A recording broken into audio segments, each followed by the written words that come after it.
Greetings, and apologies for not being able to be there in person. I'm Daniel Milosavljevic, and the following is a video presentation of my paper on Diasporic and Disparate interpretations of Highland piping.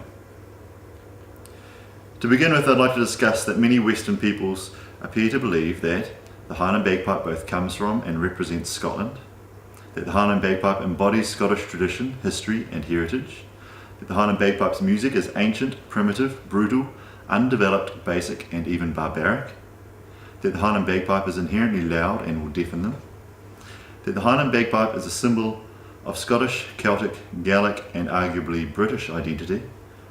Many people treat the Highland bagpipe as a novelty, as exotic, as a fringe musical instrument, as token, and fetishise its symbolism. And many people, pipers included, believe that preservation by the likes of the Highland Societies of London and Scotland saved Highland culture. Thanks to critical inquiry which stems from the 1960s and the scholarship of the Edinburgh School, the mythologisation of the Highland bagpipe and Scotland's heritage has been revealed somewhat. At times, authors, collectors, editors, writers and publishers of Highland bagpipe, Highland and or Scottish associated material speculated about the events of the past in order to complete their works for publication, distribution and consumption.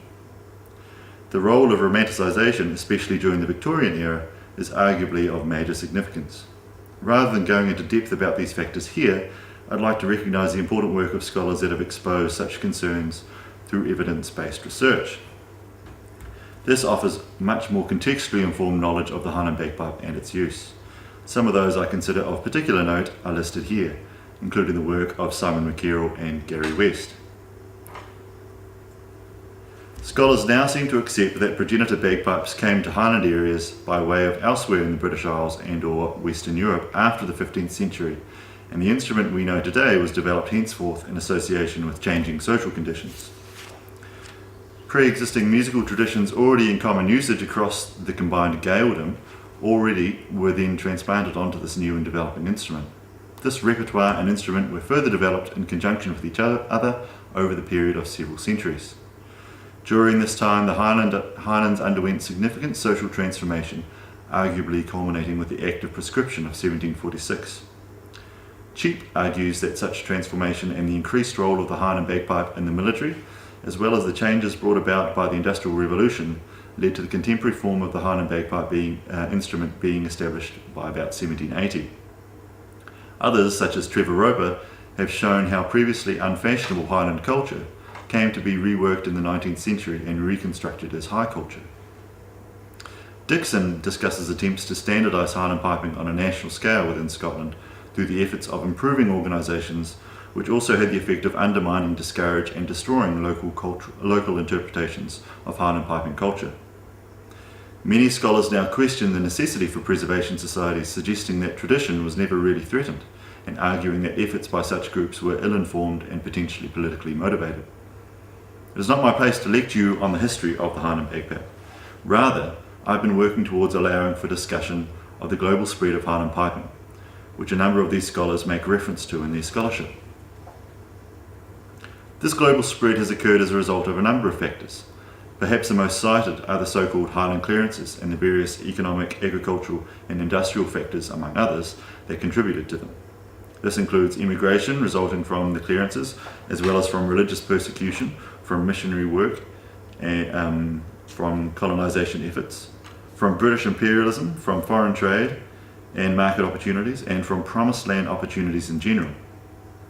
Likewise, the use of the Highland bagpipe in warfare and military occupation on foreign soil, of which a number of famous examples exist, has undoubtedly influenced local peoples in different cultures to adopt the instrument. Popular culture also likely plays a significant role, whether from romanticised stories of Highland peoples by Victorian authors or depictions of Highland peoples in cinematic blockbusters like Braveheart. The Highland bagpipe has been deployed as a symbol of cultural identity and social nobility. These are but a few of those factors that might have contributed to the Highland bagpipe's global spread. There is a cultural bias evident in scholarship on the Highland bagpipe, especially that coming out of Scotland, regarding definitions of the instrument, its music and its history. This is to be expected given the obvious associations between the Highland bagpipe and Scotland, and what many might consider Scotland's ownership of the instrument and its music. Yet while Scottish scholars have mentioned the Highland bagpipe's global spread in passing, key works have not explored this in depth. There currently exists no global survey of the Highland bagpipe. However, some scholars have provided useful case studies. Before we launch into these examples, I'd like to point out what the strengths of their consideration are. The following differing examples of Highland piping are useful for those gathered here today and what they may reveal about the idea of Scotland. They provide for referential comparison of Highland piping culture, as well as how Scotland is imagined by diverse people. They challenge ideas about ownership, perhaps most importantly questioning at what point culture belonging to one place may belong to another, may belong to both, or may belong to neither. What does it mean to own culture? They allow for the affirmation of collective belonging. A performance that is markedly bad in the context of a traditional performance is likely to be denied authenticity, while a performance markedly good is likely to be provided authenticity. Such interpretations of participation underpin socio-political processes that define the boundaries of community and culture. As such, these examples, or rather what they may reveal, can facilitate debate around what culture and society are. For instance, what is Scottishness or Scotland?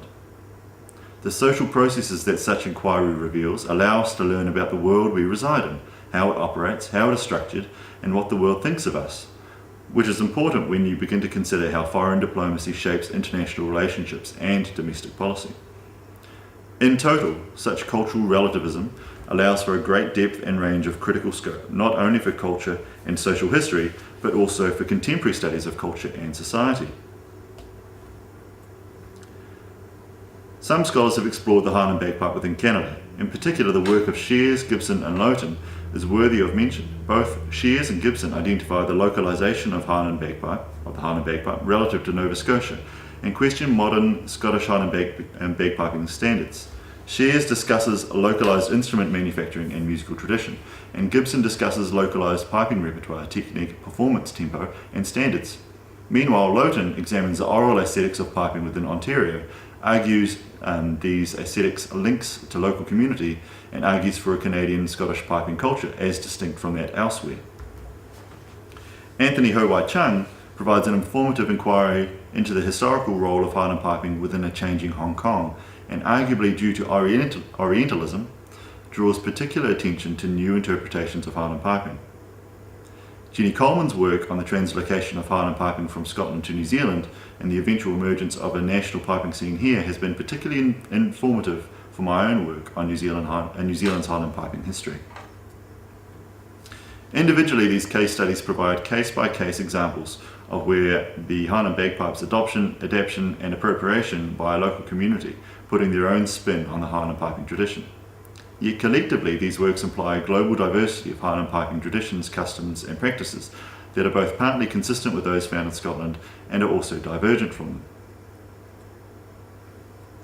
Partly informed by my 22 years of experience as a Highland piper in New Zealand, my research is focused on the boundaries of culture and the representation of national identity, on the definition of authenticity, on the global flow of Highland bagpiping both from and to New Zealand, and on the concept of a cultural diaspora. My Master of Arts thesis specifically examined to what extent New Zealand national identity was a part of the 2008 Royal New Zealand Pipe Band Championships, while my doctoral thesis examined the parameters of culture, of authenticity, and of localisation for contemporary pibroch performance within New Zealand. Results suggest that local cultural authorities believe that pipers in New Zealand strive to achieve the same performance standards as pipers in Scotland, and also play the same as pipers in Scotland. New Zealand pipers perform in much the same way as pipers do in Scotland, yet the influence of local context is evident through such factors as sound, material and visual culture, and social and cultural transmission. Pipers acknowledge differences in the transmission, authority and history of piping in New Zealand to that in Scotland. These results forced me to question, is Scotland the default home of Highland piping? Some work I did in Miami in 2012 explored national identity relative to a pipe band performance for the 4th of July parade. Local climate influenced how the band dressed and presented itself, while intent to reflect national identity determined the repertoire chosen by the band. At least within New Zealand, purists and traditionalists might call this divergence from Scottish identity naff or kish. Nevertheless, this is an example of the localisation of cultural authenticity for Highland bagpiping.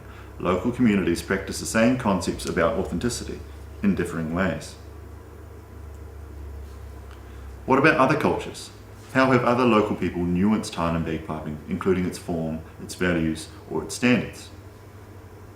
I must add at this point a disclaimer to say that the material presented in the following slides is from secondary sources only and does not count as ethnographically informed. However, accepting that limitation, this material is still useful for my argument. I present to you some examples from Asia. In northern India, Pakistan and Afghanistan, the mashak, a local bagpipe variety, is traditionally used to perform for festive occasions.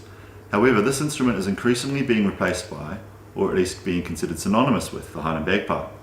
Local performers either use Highland bagpipes to perform their ceremonial music or modify their instruments to look like Highland bagpipes. Other local forms of bagpipe are being influenced by, and in some cases replaced by, the Highland bagpipe too. Why is this occurring? Gautam Chaudhary, who recorded and uploaded the video I'm about to play to YouTube, writes, on the occasion of my son Avik's arrival home for the first time, this is the traditional way to mark the celebration in the Uttaranchali culture. These instruments are losing their existence. We need to take steps in our own way to help the survival of these traditional instruments. Regardless of your impression, this instrument appears to play an important cultural role here. And in such instances, what is the role of Scotland?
There are several hundred pipe bands spread across Pakistan. Pakistan is the second biggest producer of Highland bagpipes in the world, with more than 100 bagpipe producing factories in one city alone, Sialkot.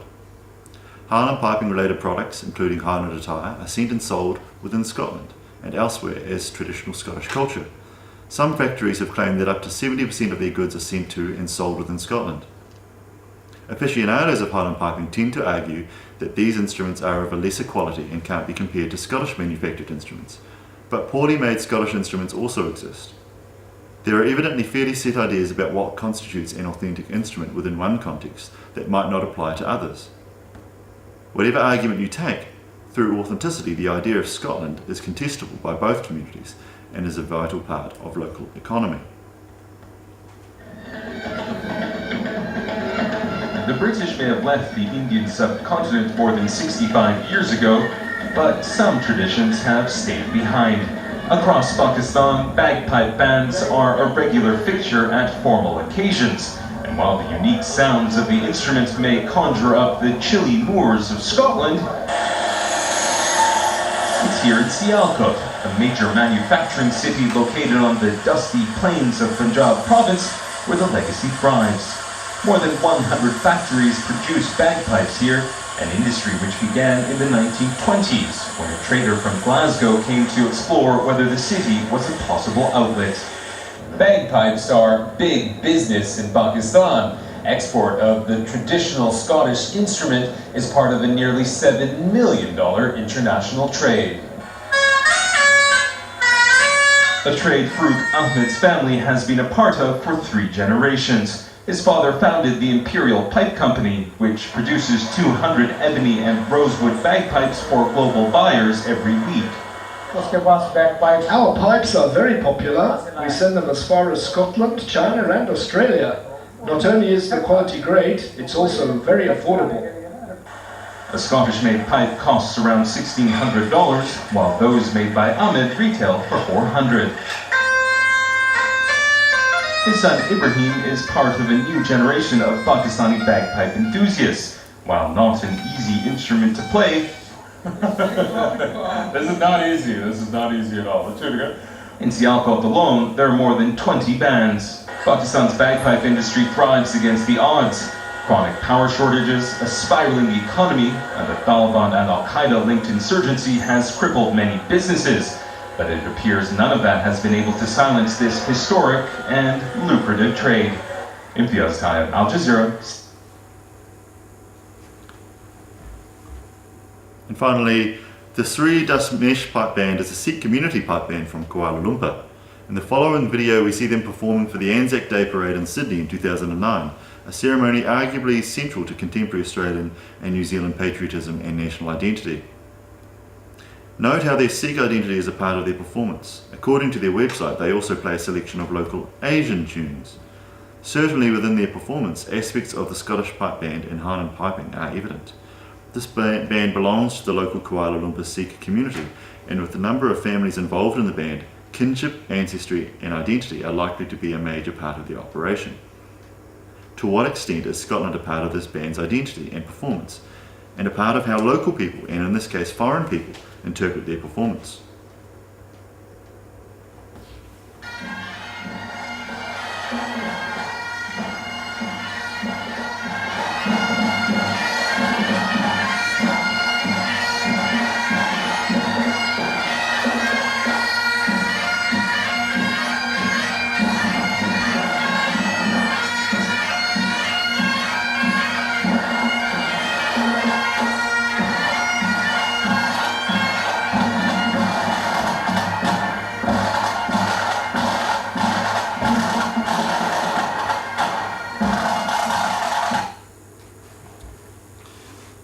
Sadly, I didn't have time to discuss the Omani Royal Mounted Pipe Band on Camelback. There were a great many other examples I could have drawn upon, and admittedly I've cherry-picked what I consider to be the more markedly different examples here, perhaps exoticizing these local people's culture. That may be true. Other examples may include so-called Breton piping, the influence of Scottish pipe bands on bands of Galician and Iberian bagpipers, or the use of the Scottish Highland bagpipe in popular music. In an upcoming conference for the International Association for the Study of Popular Music in December, I'll be presenting on the latter of these topics. However, the point here was to illustrate diverse interpretations of music, culture, identity, tradition and authenticity, and how these concepts may or may not relate to ideas about Scotland, nation and community in a more general sense. To illustrate, here is a list of questions I've come up with based on the material presented. Do these interpretations of Highland bagpiping influence piping in Scotland? Is Highland bagpiping in Scotland the most authentic? Why does the Highland bagpipe bear such a strong association with national identity? At what point does the Highland bagpipe cease to be a Scottish instrument? What defines the Highland bagpipes? When is something Scottish or not? And perhaps most importantly, who gets to decide? Returning now to my criticism of the extant scholarship. In 2009, Alex Salmon claimed Diasporic as strong as 100 million bears some association with Scotland. Others have argued its number to be larger or smaller than that, depending on whether diaspora is identified by Scottish birth, Scottish ancestry, or simply through cultural association. Regardless, in maintaining such associations with a perceived homeland via global flows of culture, people inevitably nuance, localise and or adapt culture, including piping, relative to their time, place and community. Yet Scottish scholars that describe, define in detail the Highland bagpipe and its culture make little mention of Highland piping's global forms and interpretations. The Highland bagpipe is globally spread where the instrument, its sound, its repertoire, its symbolism, its practices and its associations are adopted either in whole or in part by a diverse array of local peoples. These both maintain and nuance the Highland bagpipe and its values to an extent that there is now a global superculture of Highland bagpiping, comprised of dynamic subcultures, each a result of global cultural flows relative to context. I argue that for many, this global superculture also exists as a diaspora, where Scotland is central to culture and community. In particular, conceptualizations about authenticity, or other concepts about the past, such as tradition, heritage, history, identity, ethnicity, and relative to ideas about Scotland, play an important role in the psyche of local cultural participants and how they define, organise, maintain and transmit Highland bagpiping. Here, Scotland exists as a heterogeneous concept within the minds of a diverse and disparate global community. Arguably, no other nation invokes such ideas about nationhood, history and culture as Scotland does, at least within the Western sphere. The Mist-Covered Mountains is a song written by John Cameron in 1856 about imagining, reaching for and longing for home, in this case, Scotland.